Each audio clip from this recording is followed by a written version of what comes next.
23. And whereas by an Act of Parliament made in the 12th year of the reign of King Charles II, entitled, An Act for Encouraging and Increasing of Shipping and Navigation, and several subsequent Acts of Parliament which are now in force, it is amongst other things, directed, that for every ship or vessel that shall load any commodities, in those Acts particularly enumerated, at any British plantation, being the growth, product, or manufacture thereof, bonds shall be given with 1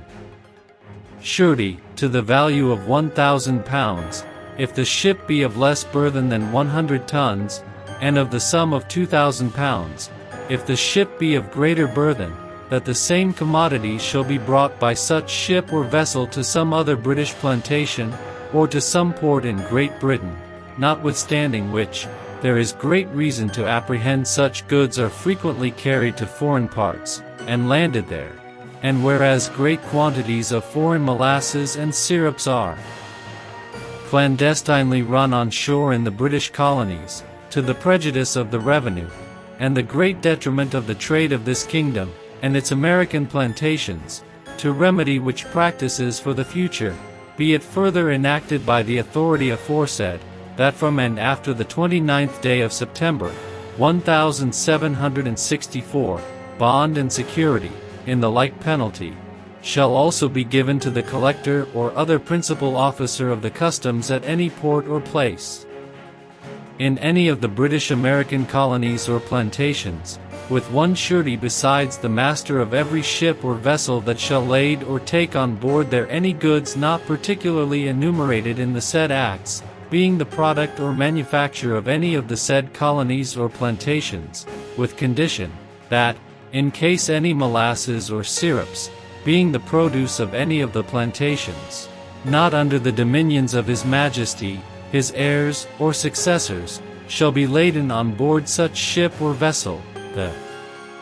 same shall, the danger of the seas and enemies excepted, be brought, without fraud or wilful diminution, by the said ship or vessel to some of His Majesty's colonies or plantations in America, or to some port in Great Britain, and that the master or other person having the charge of such ship or vessel, shall, immediately upon his arrival at every port or place in Great Britain, or in the British American colonies and plantations, make a just and true report of all the goods laden on board such ship or vessel under their true and proper denominations, and if any such non-enumerated goods shall be laden on board any such ship or vessel before such bond shall be given, the goods so laden together with the ship or vessel and her furniture shall be forfeited, and shall and may be seized by any officer of the customs, and prosecuted in the manner herein after directed.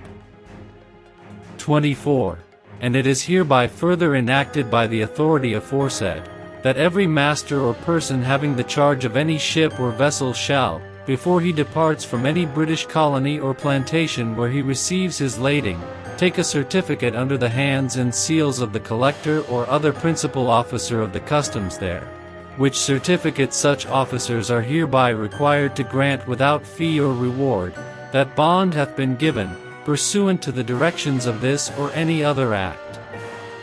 of Parliament, as the case shall require, and the master or person having the charge of such ship or vessel, shall keep such certificate in his custody till the voyage is completed, and shall then deliver the same up to the collector or other chief officer of the customs at the port or place where he shall discharge his lading, either in Great Britain, or any British American colony or plantation, on forfeiture of £100 for each and every offence.